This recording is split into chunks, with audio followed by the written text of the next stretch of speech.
Two Eyes saw this, she went out into the field, seated herself on a mound, and wept most bitter tears. Presently the wise woman stood again before her, and said, "Little Two Eyes, why do you weep?" "Oh," she replied, "I must weep. The goat who every day spread my table so beautifully has been killed by my mother, and I shall have again to suffer from hunger and sorrow." "Little Two Eyes," said the wise woman, "I will give you some good advice. Go home and ask your sister to give you the inside of the slaughtered goat, and then go and bury it in the ground in front of the house door." On saying this, the wise woman vanished. Little Two Eyes went home quickly, and said to her sister, "Dear sister, give me some part of my poor goat. I don't want anything valuable, only give me the inside." Her sister laughed, and said, "Of course you can have that if you don't want anything else." So Little Two Eyes took the inside, and in the evening, when all was quiet, buried it in the ground outside the house door, as the wise woman had told her to do. The next morning, when they all rose and looked out of the window, there stood a most wonderful tree, with leaves of silver and apples of gold hanging between them. Nothing in the wide world could be more beautiful or more costly. They none of them knew how the tree could come there in one night, excepting Little Two Eyes. She supposed it had grown up from the inside of the goat, for it stood over where she had buried it in the earth. Then said the mother to Little One Eye, "Climb up, my child, and break off some of the fruit from the tree." One Eye climbed up, but when she tried to catch a branch and pluck one of the apples, it escaped from her hand; and so it happened every time she made the attempt, and, do what she would, she could not reach one. "Three Eyes," said the mother, "climb up and try what you can do. Perhaps you will be able to see better with your three eyes than One Eye can." One Eye slid down from the tree, and Three Eyes climbed up. But Three Eyes was not more skillful. With all her efforts she could not draw the branches nor the fruit near enough to pluck even a leaf, for they sprang back as she put out her hand.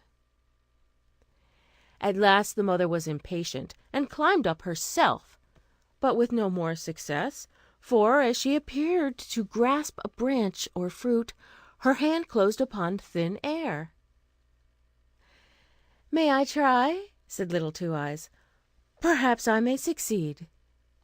"You indeed!" cried her sisters. "You, with your two eyes, what can you do?" But Two Eyes climbed up, and the golden apples did not fly back from her when she touched them, but almost laid themselves on her hand, and she plucked them one after another, till she carried down her own little apron full. The mother took them from her, and gave them to her sisters, as she said Little Two Eyes did not handle them properly; but this was only from jealousy, because Little Two Eyes was the only one who could reach the fruit, and she went into the house feeling more spiteful to her than ever. It happened that while all three sisters were standing under the tree together, a young knight rode by. "Run away quick and hide yourself, Little Two Eyes. Hide yourself somewhere, for we shall be quite ashamed for you to be seen." They then pushed the poor girl in great haste under an empty cask which stood near the tree, and several of the golden apples that she had plucked along with her. As the knight came nearer, they saw he was a handsome man, and presently he halted, and looked with wonder and pleasure at the beautiful tree, with its silver leaves and golden fruit. At last he spoke to the sisters, and asked, "To whom does this beautiful tree belong? If a man possessed only one branch, he might obtain all he wished for in the world." "This tree belongs to us," said the two sisters, and we will break off a branch for you if you like." They gave themselves a great deal of trouble in trying to do as they offered, but all to no purpose, for the branches and the fruit evaded their efforts and sprung back at every touch. "This is wonderful!" exclaimed the knight, "that the tree should belong to you, and yet you are not able to gather even a branch." They persisted, however, in declaring that the tree was their own property. At this moment little Two Eyes, who was angry because her sisters had not told the truth, caused two of the golden apples to slip out from under the cask, and they rolled on till they reached the feet of the knight's horse. When he saw them, he asked in astonishment where they came from.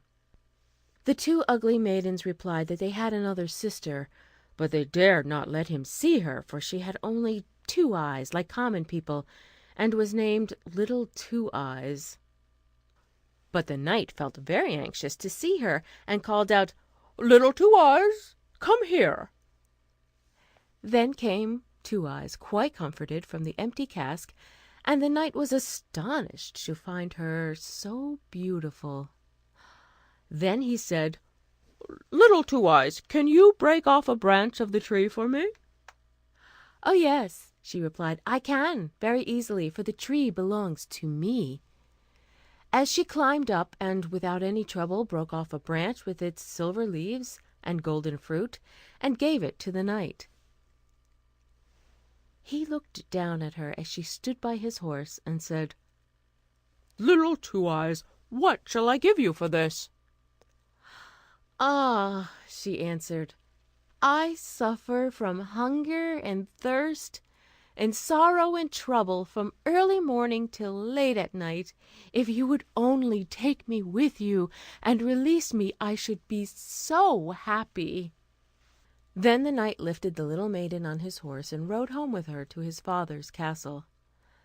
There she was given beautiful clothes to wear, and as much to eat and drink as she wished.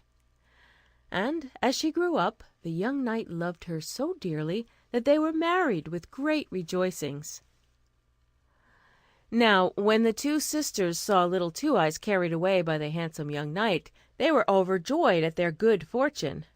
"The wonderful tree belongs to us now," they said.